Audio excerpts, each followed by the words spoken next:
Hey guys, I'm going to show you how to install a Mace cold air intake onto a 1998 VT Calais. All you're going to need is a socket ratchet, a socket extender, a Torx set bit, a flat tip screwdriver, and I recommend just getting a Torx bit to socket adapter. I got one by Milwaukee for $27. It just, sometimes the bolts holding on the airbox are just too tight to use a normal screwdriver. I've tried and I've bent my screwdrivers in half, so I recommend just getting a socket. It just gives you more leverage and they're not so flimsy. And then all else you're going to need is a Mace cold air intake. The first thing you want to do is remove the air temperature sensor. So just grab a flat tip screwdriver, just pop it under the little clip, pop her up, and just wiggle it out. Don't want to break it because you're going to have to reuse that, so you can just let it sit there for now. And then the next thing you want to do is you've got these little clips there. All you want to do is just pop them down, they're all around the airbox, just like you're going to be changing your air filter. Now that you've unclipped the airbox, it's able to lift up. You want to undo the clip that's holding it in, so you just flat tip screwdriver again, just start undoing it.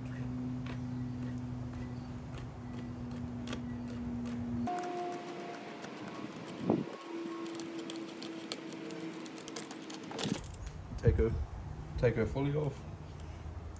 Now that you've taken the hose clamp off, you want to pull the airbox top off of the mass sensor. So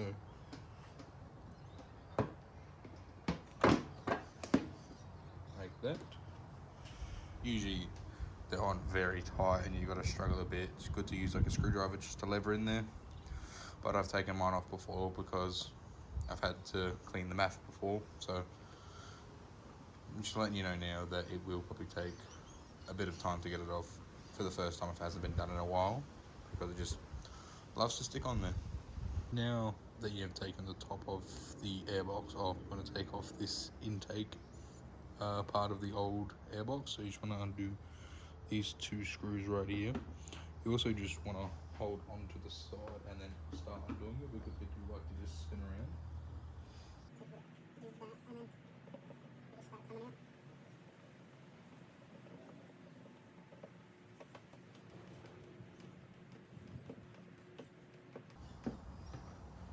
You might have to just pop your finger under it because these are just shit screws. You have to just pry it a little bit. There you go. Don't really need to be gentle with it, because you're just getting rid of this. That's out, and then now you should just have a hole in the side of the airbox now. Now moving back to this, you do want to just remove the old air filter. You're not going to need this anymore. And then next you will have these like little clip thingies holding onto the wire, like right here. They're usually there. I've cut mine off because I've had to take the airbox out before just to get under that clearance. So there will be clips that you can pop them out, but I just cut mine off because I just couldn't really be fucked. So just, yeah, so I think there's about three.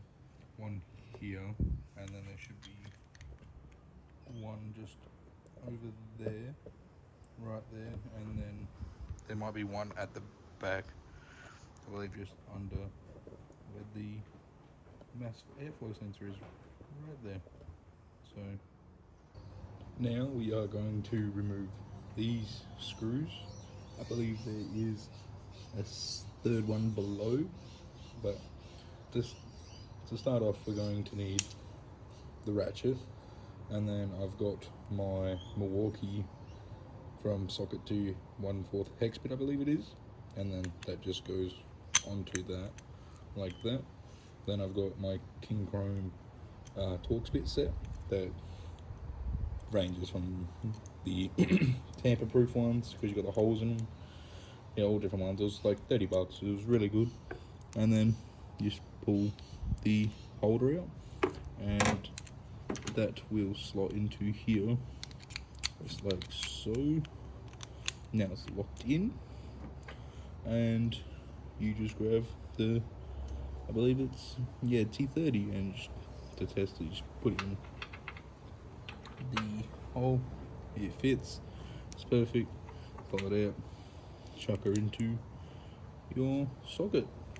Now that you have your socket set up, make sure it's loosened, so left, chuck her into the hole, and start undoing. Yeah, I had a screwdriver, I wouldn't have been able to do this for some reason, just so tight in there.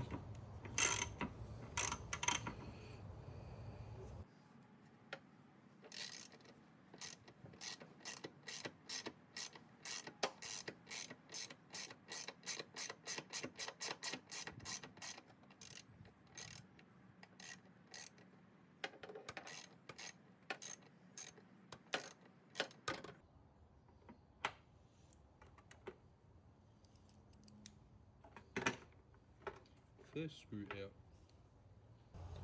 Now that we are into the middle one, you can't get your socket all the way in there and be able to spin it. So this is where the extension bar comes in, and then you just want to chuck that into the socket, and you'll be able to reach down there and just start loosening it.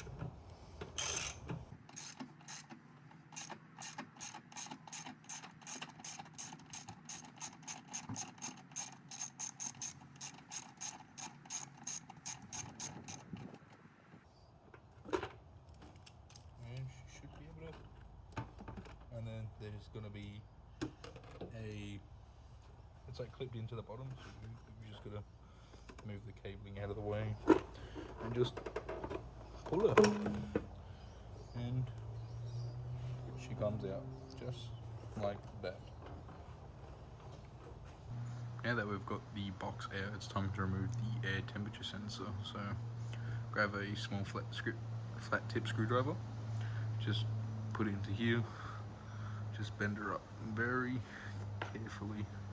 You don't want to break this.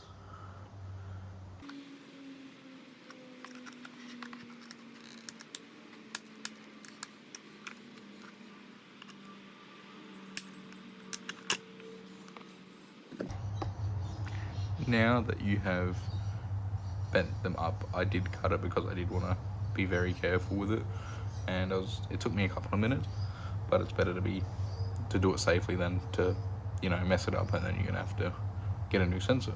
So once you've bent them all up, you should be able to just get your finger there and just be able to pop it off like that. You want to keep this because we're going to need that.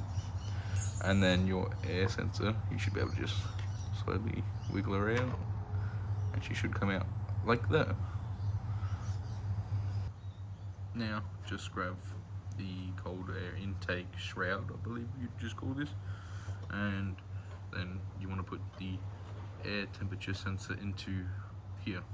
So that should just slot in right there. Just want to face it up like the clip it was before. So you want to face it up like that. Then on the inside, you just want to put the shroud thingy or that clip thing back on it, and then you want to bend it back under it. I'm going to cut so I can do this carefully, but then I'll show you how it looks after I've done it. There we go, it's in. Doesn't turn when you tug on it. Took me a little bit, as you can see there's scratches all over it. Just to go very carefully, and I just used a tiny one to bend it in, and then just got a big one to push it all the way in. But like I said, be very careful with it, you don't want to break the air temperature sensor. And now it's time to install this into the car. Now you're going to want to bring the airbox thing itself, and you want to bring it in and just slot her in. You might have to move the cables a little bit. And yep, the holes line up. And now we've got new screws for the car. They're an Allen key head, you're going to have to switch on the Torx bit like box thing. You're gonna have to grab a new head for it, test them, find the one that fits. Gonna need two, and plus the two washers that come with the kit.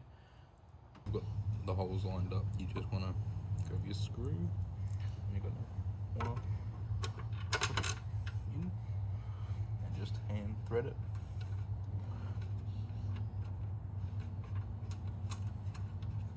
There's one, and then you might just have to tweak it a little bit and get into number two.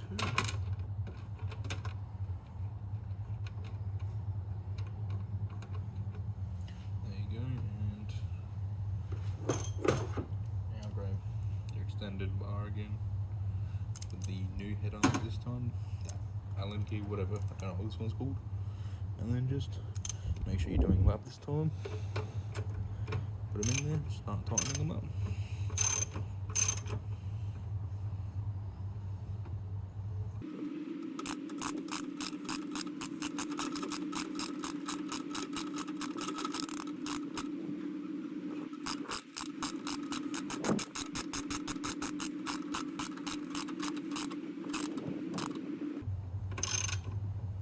Nice and snug.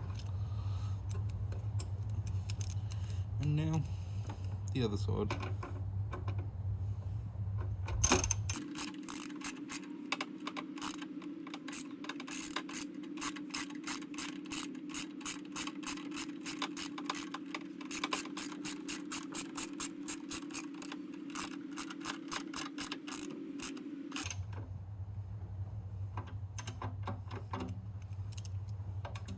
There you go, now those are in.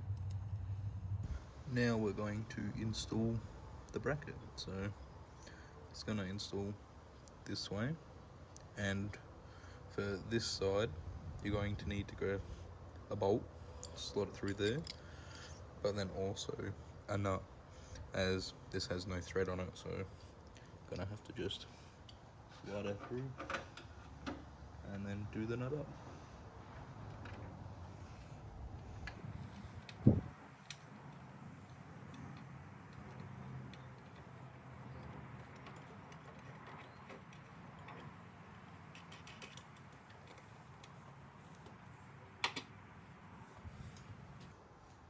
To fully tighten it, you just want to grab this, remove the extension bar, hold the nut on the inside, grab this, and just start doing her up.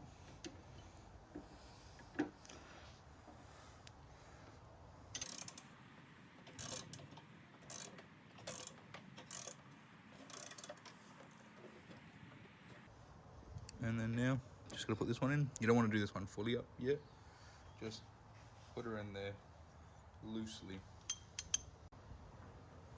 Now, just grab your second screw, slot her in, pull her over, and just start hand tightening. Should look like this now, and yeah, just do her up her till she's just sitting there for it. May have to grab the extension bar for this. Extension bar, got a tiny one. Just do her up.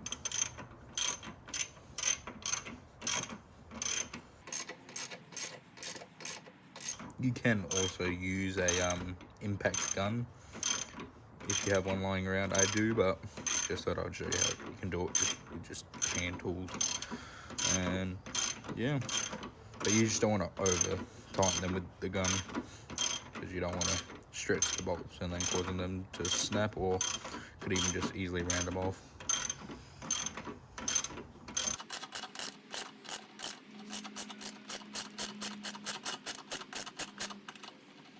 And just let it sit there loosely, and you should be able to just continue. And then when you get to the end, once everything's in place, just fully tighten it down. Now we are going to have to undo this mass sensor thing, and we're going to rotate it 90 degrees so we can have this facing up. So all you got to undo is this little hose clamp. Just undo her.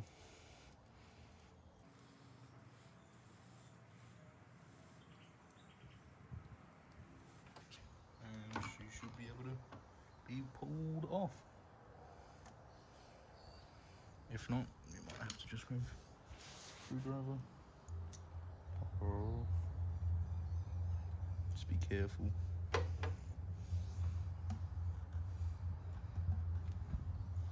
Just like that. Be careful, you don't want to.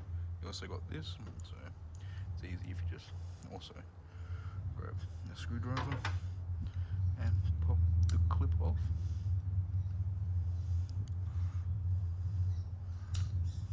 Or might just be easier because this one's a decent size. You can also use your finger and then just pop it out of the way.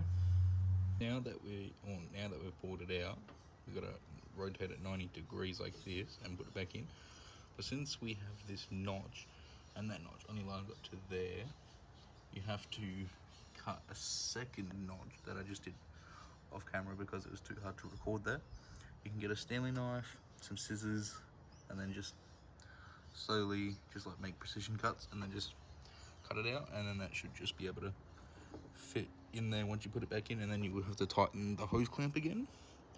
I'll show you tightening it up, but I just wanted to show you that you have to make a second incision basically like that, so to allow it to fit back in snug, but don't cut too far into the material because you don't want any air leaks getting in there, any dirty air. Now putting the math back in, but on the 90 degrees, so it was like this, and now it's like this. So you want to slot that in. Make sure it's just nice and snug up against the edge. Make sure you do the bottom as well. And then your hose clamp, go back like that. And then just grab your screwdriver and just tighten her up again.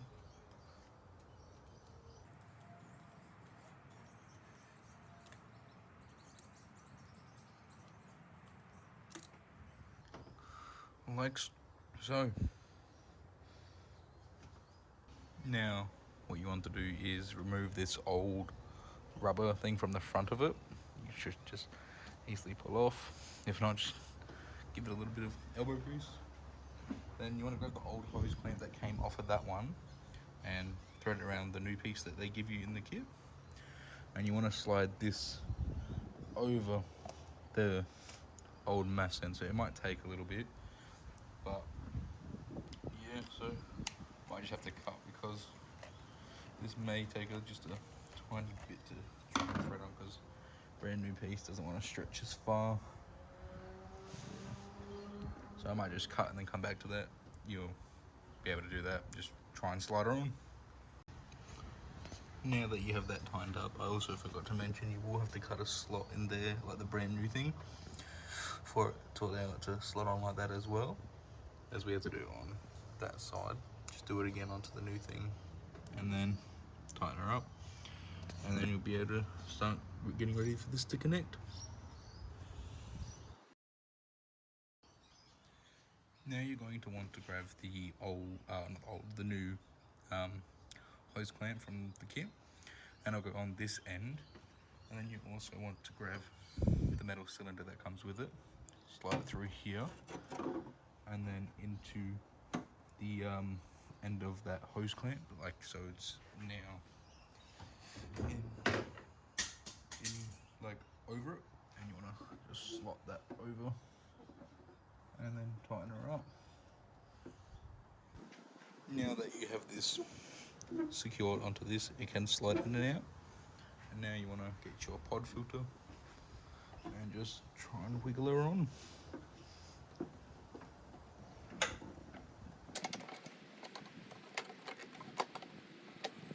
I don't make it easy for you. Might just cut to it because it's going to be a bit of fiddling around. Now that you've got this secured and snugly in place, like this will bit move because we still haven't done that nut up. But it's time to put the lid, you'd call it, on top. So what you're going to have to do is pop the radiator overflow hose off, like that, and just slot her through like that. Just like that. Move the hose. But if the hose doesn't go all the way across like that, there's a way to extend it a little bit. So you just pull that back off and if you follow the hose down into the coolant, you'll be able to just pop it out like this, and you'll have this rubber grommet. It might be stuck there, so you just get like a tiny screwdriver, put it in there, break the seal, and you should be able to move it down. Or if there's too much hose sticking out, you can raise it up. So I need a bit more hose, so just like that, and then just slide it back down into the coolant reservoir type of thingy, and then just double check to see if you have enough hose. Slide that back, put that there, and you've got enough hose. You can leave it, and you're ready to bolt this down. Now you can start putting the bolts in. So ratchet with the Allen key bit, just put it down, line the holes up.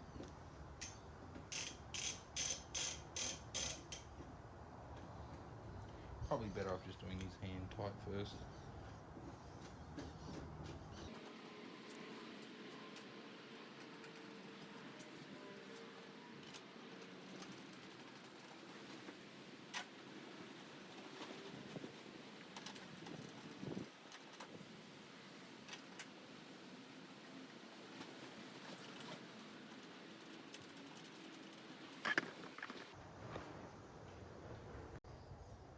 Now just tighten them.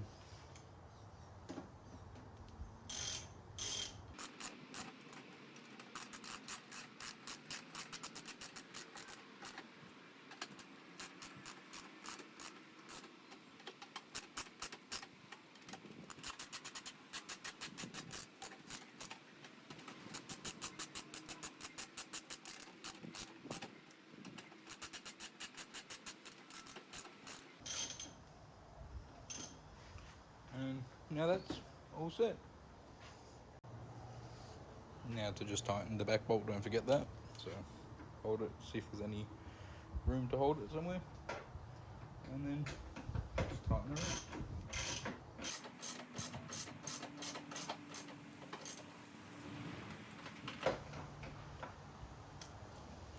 And after that, plug your sensors back in. So the big one back into the mat. Make sure you find the clip side, and you should just put that in. And then now your air temperature one. Give you a better angle, even though it's a shit angle. Just back on, and click back on, and now you're done. That's all you have to do for a Mace cold air intake. A little bit of fiddling around, but that just looks better than the old one, and hopefully it should just sound a little bit better. But yeah, thanks for watching, and bye.